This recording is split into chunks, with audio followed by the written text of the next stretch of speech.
tem circulado na internet aí que o Vladimir Putin ele tem um bunker, né, gigantesco. E ele pergunta aqui, é o Paulo, ele pergunta se por que o Brasil, né, não tem esses bunkers. Bom, então vamos lá. Eu diria o seguinte: nós temos sim estrutura que tem uma capacidade diferenciada, geograficamente falando, de resistência a algum tipo de bombardeio, tal. Tá bem? Mas esse assunto aqui eu prefiro não abordar ele em detalhe, porque há cuidados aí até de inteligência e de segurança para poder para permitir que essa instalação permaneça com o nível que ela tem, tá certo? E não é conveniente que se fique dizendo que existe em tal lugar, que está em tal lugar.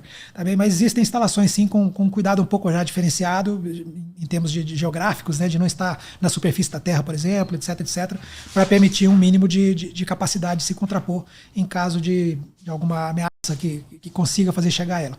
Tá bem? Mas lembro que o núcleo central aqui no Planalto Central, né, o fato de estarmos em Brasília, os comandos das forças estão em Brasília, o comando do Exército está em Brasília, isso por si só já deixa uma ameaça um pouco mais distante, tá bem? Porque ele vai ter que haver para falar de um bombardeio, por exemplo, nós estamos falando do quê? De uma aeronave que vai sobrevoar, ela vai ter que atravessar milhares de quilômetros de território nacional, vai ser detectada, vai ter a oportunidade de derrubar essa aeronave antes que ela consiga chegar para eventualmente lançar uma bomba aqui no Planalto Central. Então isso por si só, a dimensão territorial brasileira, tá certo? Essa capacidade, o fato de que tem milhares de quilômetros de território até que a ameaça chegue até o ponto em que ela vai causar um dano efetivo, e isso é uma ajuda para nós. Diferente se nós fôssemos um país pequeno, aí, vamos pegar um exemplo sul-americano aqui, como o Uruguai, por exemplo, em que um avião a jato atravessa em 30 minutos de voo, ele sai de qualquer beirada do país para o centro, tá certo? Então aqui no Brasil isso leva um bocado mais de horas de voo, e nós teríamos uma capacidade diferenciada de proteção e de oportunidade de abater esse alvo antes que ele causasse o estrago.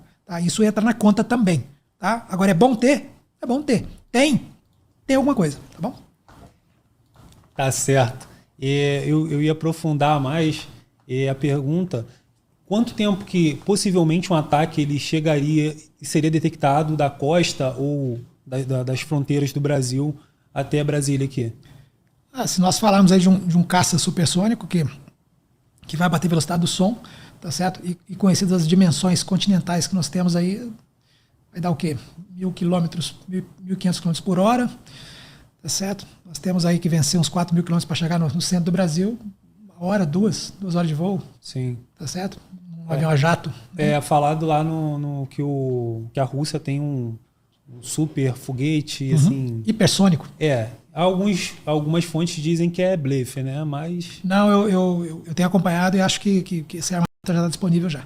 Também é uma velocidade muito diferenciada, onde ele viaja aí já muito acima se eu não estou enganado, acho que são 30 mil quilômetros por hora. Eu não sei se chega nisso não, mas é Mach... Eu vi uma notícia dessa, por isso que eu estou falando esse número.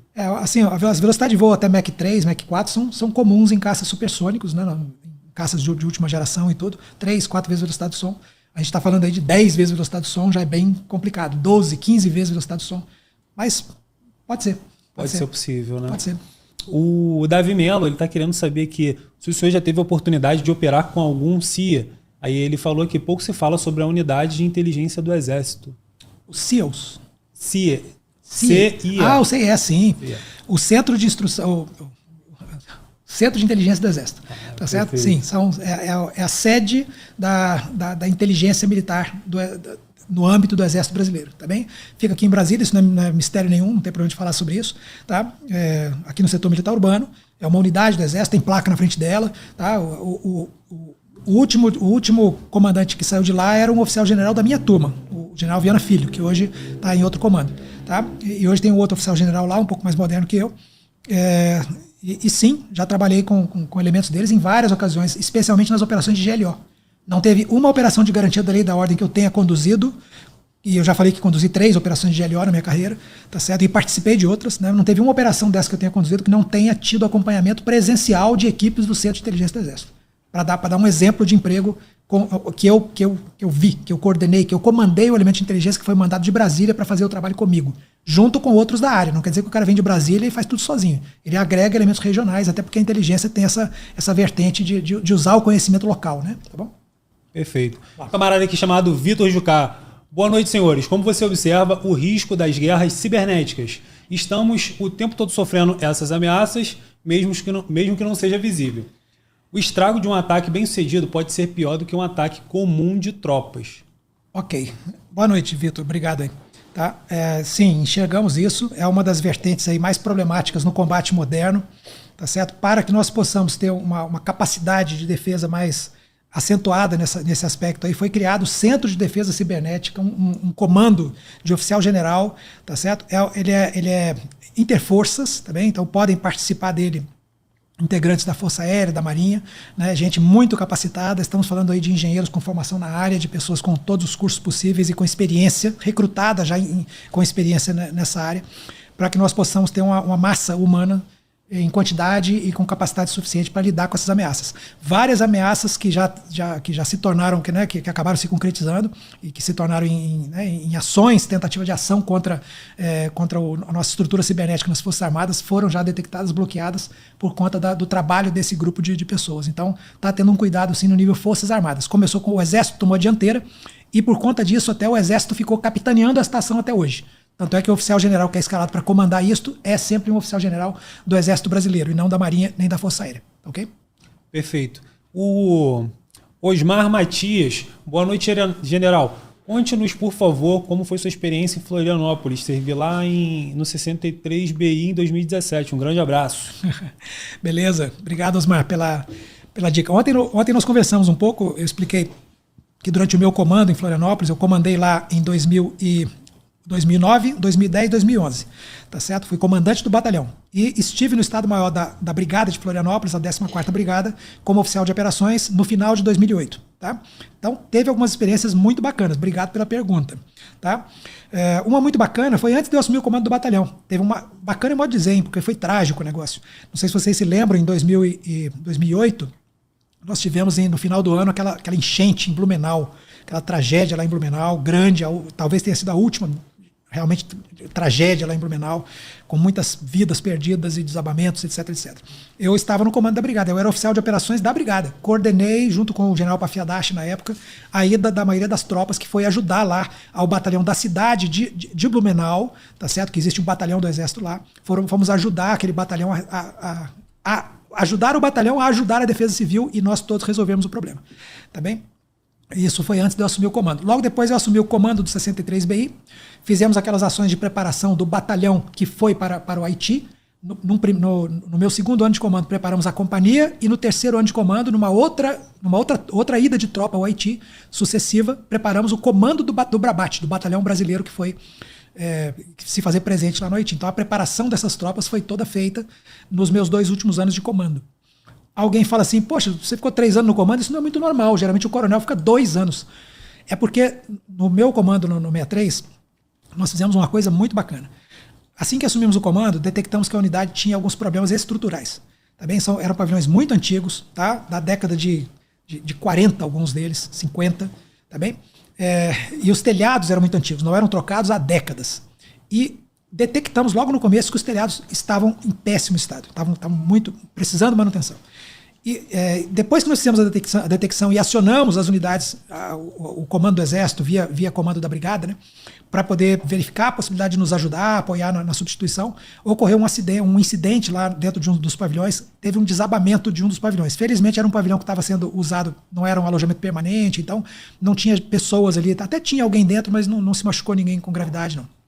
Desabou um pedaço do telhado de um dos pavilhões. Tá? Aí nós, com mais esse evento, né, impulsionador ali, né, da mudança dos telhados, nós começamos a fazer a substituição dos telhados. E isso levou 2 anos do meu comando.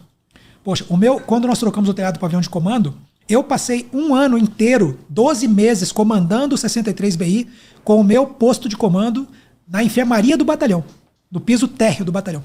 O coronel comandante do batalhão era encontrado dentro da antiga enfermaria. Botamos a enfermaria em outro lugar e eu ficava na enfermaria para poder trocar o telhado do batalhão. Nós podemos fazer, então, dar mais segurança para a atividade que era feita lá e tal. Como essa obra foi muito demorada, gente, são telhados imensos, tá certo? Foi muito demorada, essa obra durou 2 anos, tá certo? Nós, quando a obra estava começando a querer que ia acabar, eu estava terminando meu comando normal, de 2 anos. E aí eu fui o comandante da região, era o general Ademar na época, e fui sugerir a ele que propusesse ao comando do Exército que me mantivesse lá mais 1 ano, excepcionalmente. tá certo? Quando eu cheguei com a sugestão, o João Ademar falou assim, Ridaldo, você não precisava nem falar, tá certo? Você não só vai ficar mais um ano lá comandando para terminar as obras que você começou a fazer, como depois que você terminar o seu comando no 63, nós vamos movimentar você para o departamento de engenharia e construções, porque você tem uma experiência tão grande de obra em unidade que você vai depois ensinar os engenheiros a fazer o negócio. Foi uma piada, claro, né? Eu não fui para esse departamento de engenharia do Exército, mas isso caracterizou também o meu tempo de comandante do 63. Foi a grande obra de substituição dos telhados. E isso foi tão marcante. Quando nós baixamos os telhados de cada pavilhão daqueles, nós baixamos os caibros de madeiras que tinha nos telhados. Era madeira de tão boa qualidade. A gente viu aquilo e falou, gente, isso aqui é madeira de lei, né, que estava lá há décadas. Uma parte delas estava inutilizada, tinha sido atacada por insetos, etc. Mas uma boa parte dela estava boa. Então nós pegamos aquela madeira e construímos um pequeno auditório com madeira de lei. Tá certo? Esse auditório hoje é um negocinho hexagonal, tá certo? Uma pequena sala hexagonal que fica entre o pavilhão da primeira companhia e da segunda companhia de fuzileiros. Quem trabalha lá sabe. Então, esse pavilhãozinho foi construído no meu comando para aproveitar a madeira de lei que saiu dos telhados que nós estávamos derrubando, para não perder ou ter que fazer o descarte dela em leilão, que iria dar um rendimento mínimo assim, em termos de material. Pô, com a madeira daquela qualidade, fizemos um baita auditório, também, que é utilizado até hoje para reuniões de até 200 pessoas ali, também, usando os bancos de madeira de lei que nós tiramos do telhado. Outra marca que ficou também bastante interessante. O mundo tem muito interesse no nosso alimento, né? Acho que nesse ponto ninguém vai atacar a gente para prejudicar, porque eles precisam, né? Mas a riqueza que está na Amazônia, o Brasil explora pouco aquela região. Acho que ninguém quer que o Brasil explore também, para não... Por favor, bom, fale aí. Então vamos lá. Riquezas na Amazônia. Tem riqueza lá? Tem, tá certo? De monte. Tá? Vou pegar um exemplo aqui. Ali do lado de São Gabriel da Cachoeira, onde eu trabalhei 2 anos, tem um morro, uma montanha. Não é muito alta, não. É um morro, deve ter o quê? De altura deve ter uns 80 metros. É relativamente baixo, mas se destaca da planície, chamada Morro dos 6 Lagos. O Morro dos Seis Lagos, para quem não conhece, é a maior concentração de nióbio do planeta Terra. Tá certo? Então, o que tem de nióbio no Morro dos Seis Lagos não tem em nenhum outro lugar que produz nióbio no mundo, como é o caso, por exemplo, de alguns lugares do Nordeste brasileiro, como é o caso do Canadá, como é o caso de outros lugares aqui que tem nióbio. Vale a pena explorar aquele nióbio hoje? Não. Por quê? Porque o nióbio é um mineral que é usado em quantidade hoje relativamente pequena. Ele é usado em ligas para fortalecer ligas de aço, para dar características especiais em ligas. Mas a quantidade que usa, ela está sendo possível de ser suprida com as minas que existem em outros locais do planeta e do Brasil, tá certo? E que permite a exploração em condições econômicas mais favoráveis. Não precisa ter grande gasto com transporte, etc, etc. Então, hoje, aquele nióbio está lá, as reservas ali, a última avaliação que eu tive daquelas reservas é que elas estavam estimadas em cerca, ao preço do nióbio de hoje, né, estariam estimadas em cerca de 2 trilhões de dólares. 2 trilhões, não é bilhões não, hein? 2 trilhões de dólares. Claro, se você resolver explorar o mineral de uma vez só e inundar o mercado, o preço cai, oferta e procura, então possivelmente não vai valer 2 trilhões de dólares, mas tem um valor financeiro muito razoável. Então, eu diria, hoje, essa riqueza, há que se preocupar com ela? Olha, hoje talvez não, tá certo? Mas quem pode garantir que daqui a 10 anos alguém não descubra que é uma liga diferenciada com muito mais nióbio seja melhor, ou que o nióbio possa ser usado para outro produto qualquer, e aí aquela mina passa a valer a pena explorar o nióbio que está ali naquele morro, que chama-se Morro dos Seis Lagos? Bom, então, volto a dizer, é uma riqueza mineral que está identificada, que está lá, que hoje tem um valor financeiro imenso e que não tem compensação, por enquanto não compensa explorar. Está lá a riqueza? Chama atenção? Chama. Tem ouro na Amazônia? Muito ouro. Muito ouro na Amazônia. Hoje os garimpeiros ilegais que estão lá estão sendo combatidos. Poxa, a mineração no Brasil, ela tem problemas com esse aspecto da economia brasileira? Tem. Existe uma lei que permite que seja explorado, mas a lei depende de regulamentação, e a regulamentação nunca foi e talvez nunca seja aprovada como lei. Em consequência, tudo quanto é garimpeiro que hoje se dispõe a extrair ouro que está no leito de um rio, por exemplo, é ilegal. É legal. E aí, sendo ilegal, tem que ser reprimido, né? Não vai ser as Forças Armadas que vão ficar de braços cruzados sabendo que tem alguma coisa ilegal acontecendo no seu quintal. E alguns garimpeiros ilegais extraem ouro até em área militar, acredite se quiser. Então o exército passa a ter, sei lá quem tem, passa a ter a obrigação de ir lá reprimir, está dentro da sua área. Né? Mas isso vale para outros segmentos. Então, minerais preciosos, tá certo? Pedras preciosas, o próprio ouro, prata, etc. Tem muita riqueza na Amazônia. Petróleo, gás natural, tem riquezas. Economicamente também não vale a pena explorar, porque tem outras regiões mais compensadoras, tal. Tem risco ecológico. Então tem que explorar com cuidado quando pode. A região amazônica pode ser usada para cultivo? De um modo geral, pode. Tá certo? Certas regiões, certas partes da região amazônica, se fossem transformadas em áreas de cultivo, como acontece muito lá, tá certo? Lá é comum, você pega uma pessoa lá, às vezes o próprio indígena faz isso, ele abate, ele derruba um pedaço da floresta e cultiva a sua mandioca, o que quer que seja ali naquele pedaço de terreno. Então, se usar a terra para cultivo, ela tem também um valor bastante significativo. Os vegetais que estão ali, tá bem?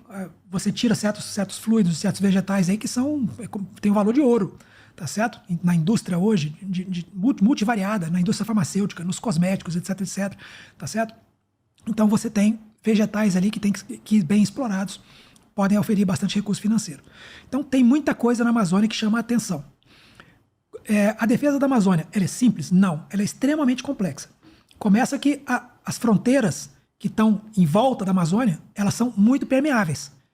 Gente, a distância de um pelotão de fronteira para o outro, isso é o pelotão de fronteira do Exército, hein? Aquele que tem o pavilhão de terceiros que não foi ocupado por polícia nenhuma, tá bom? Então, esse pelotão de fronteira que tem 30, 40 militares trabalhando ali dentro, veja que é pequeno o negócio. Não estamos falando de 1000 militares, não. São 30, tá? Então, a distância de um pelotão de fronteira para outro é na faixa aí de uns 150 a 200 quilômetros. E entre eles, o que tem? Nada. Então, fronteiras extremamente permeáveis, tá certo? Com acesso. Muitas das vezes você tem rios que penetram, que facilitam o deslocamento fluvial, por exemplo. Geralmente a gente põe os pelotões de fronteira para bloquear um rio, para impedir que os barcos transitem. Pelo menos você segura o pessoal que vem de barco. Mas se o cara quiser desembarcar do barco e dar a volta pela floresta, ele passa pelo seu ponto. Tá? Então, tem ali os pelotões que são extremamente afastados um do outro. Volto a dizer, o exército está na fronteira para fazer a defesa, para defender o país de uma eventual invasão estrangeira, de uma força armada, tal. Quem deveria estar ali para cuidar da fronteira seria uma força policial. Tá? Mas se o exército está lá, ele também não cruza os braços. Se o exército vê alguém passando com alguma coisa, ele vai lá, vai fazer apreensão, vai fazer etc. Tá? Mas não era o exército que devia estar lá. Então você tem um problema grave, que a fronteira é muito permeável, tá certo? A floresta é uma imensidão. Para quem não conhece a floresta amazônica, na beirada dos rios e na beirada das estradas, quando você abre uma estrada, a mata fecha, tá certo? Fecha. Então você está numa estrada na floresta amazônica, para você entrar para dentro da floresta, às vezes eu fazia isso aí, é bacana. Você entra com um facão de mato e você vai batendo o facão de mato e liberando aqueles galhos pequenos e aqueles arbustos espinhosos, tá certo? Alguns deles com fluidos venenosos ali que irritam a pele. Você vai batendo o facão e vai liberando. Aquelas formigas vão caindo em você, vão te machucando, as aranhas, os bichos, tudo. Você vai batendo aquilo e vai abrindo um caminho por aquela vegetação mais difícil de passar. Depois que você anda uns 50, 100 metros, se afasta 50, 100 metros da beirada da estrada ou do rio, aí você entra na selva secundária e em seguida na selva primária. A selva primária é aquela que não foi mexida pelo homem, tá certo? Transitou muito pouca gente ali, ninguém construiu, ninguém ficou caçando ali, a selva primária. Ou a selva secundária, que ela foi pouco mexida e tal.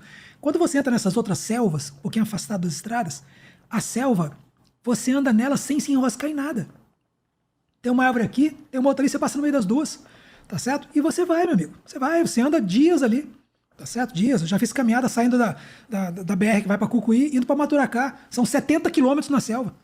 Então, andei ali, você faz na média assim 10, 12, 15 quilômetros por dia, você anda 5 dias para cobrir a distância da BR até Maturacá, por exemplo. Tá?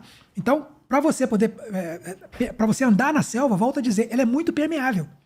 Tá bem? Então, se você se expõe a fazer um contrabando, a pegar uma riqueza da Amazônia e levar ela para outro país, especialmente em pontos em que você tem fronteira terrestre, sem grandes rios que vão fazer a fronteira, que é a maior parte da fronteira amazônica, nada impede que você possa pegar essa eventual riqueza, tá certo? E, coberto pelas árvores, você exfiltra essa riqueza passando pelas fronteiras, onde os pelotões de fronteira são esparsos, você não consegue ter ninguém ali. Ah, o exército não faz nada? Faz. A gente faz patrulhamento, de vez em quando o pelotão de fronteira manda um grupo de homens percorrer aquela linha. Às vezes a gente combina, sai gente de um pelotão, sai gente do outro, eles se encontram na metade do caminho, para poder cobrir a fronteira toda. Mas, bicho, Você não faz isso mais do que uma vez por ano. Tá certo? Não tem capacidade. Nós estamos falando de gente andando na selva 15 dias. Sem apoio aéreo, sem carregando a comida na mochila. Pô, é um negócio brabo. Tá? Então, volto a dizer, é grave o problema, as riquezas são muitas. Compensa para uma força hoje atuar dentro do território brasileiro para poder usar as riquezas da Amazônia? Olha, essas riquezas da Amazônia, como eu já descrevi aqui, são de difícil extração, né? Que nem o caso do nióbio. Você tem que montar uma empresa lá, tá certo? Com um garimpo industrializado para conseguir tirar volumes aí que compensem. Então o país invasor vai ter que vir com a força armada dele, vai vir com uma indústria gigante lá de mineração para poder fazer o negócio. Compensa entrar para roubar o nióbio? Hoje, não vejo problema, não vejo compensação. Agora, tem risco de você começar a ter gente entrando para fomentar, para no futuro poder transformar aquilo numa área liberada, ou seja, numa área que não seja mais de domínio do Estado brasileiro, numa área em que o Brasil perca a soberania. Esse é o risco. O risco não é de gente entrar lá para poder carregar no meio das árvores 20 quilos de urânio ou ouro, sei lá o quê. O risco não é geográfico. O risco é perda territorial. Sim. O risco é perda territorial.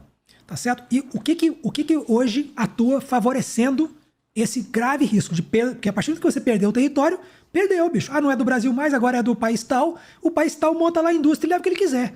Arranca as árvores tudo, tá certo? Minera o ouro todo, e aí você perde tudo. Tá? Então, qual é o risco hoje? Tá certo? O que aumenta o risco? Primeiro, demarcar terras indígenas em área contínua na região de fronteira. Poxa, o indígena tem o direito a ter a terra dele para que ele possa viver da terra? Tem o direito. Especialmente na Amazônia, tá bem? Porque o índio na Amazônia, ele não é um índio sedentário que vive num lugar só. O índio na Amazônia, de um modo geral, e os Yanomami são um exemplo típico disso, eles se movimentam por regiões. Eles exaurem o recurso de uma região, a caça, a pesca, os vegetais, e se movimentam para outra. E ao longo do tempo, aquela região que ele saiu se recupera, ele volta lá daqui a algum tempo. Então, ele precisa de uma área grande para se movimentar. E você tem o direito de impedir que ele faça isso? Gente, para falar do Yanomami, ele vai morrer. Você não pode fazer isso. Então, o índio tem que ter sim uma proteção, um cuidado. Agora, evidentemente, tem maneiras de você conciliar a manutenção das áreas indígenas e você permitir que haja também o desenvolvimento da área. E outra, se você vai demarcar uma terra indígena, gente, por que você vai demarcar milhares de quilômetros contínuos de terra indígena? Tá certo? Você demarca uma certa região, deixa um espaço vazio, onde você vai poder ter fluidez, vai poder ter trânsito sem impedimentos de estar entrando na terra indígena, papapá. Deixa o espaço vazio, demarque outro pedaço lá. Porque você vai com isso, você vai desfavorecer qualquer movimento reivindicatório que daqui a 200 anos vai dizer que aquilo lá é um outro país. Tá certo? Ah, não, a grande área aqui que está justamente na fronteira do Brasil, agora não pertence ao Brasil mais, porque a população de lá decidiu soberanamente que ela deve pertencer ao país vizinho. E aí nós vamos nos unir ao país vizinho, deixando de ser Brasil e passando a ser país A. Tá certo?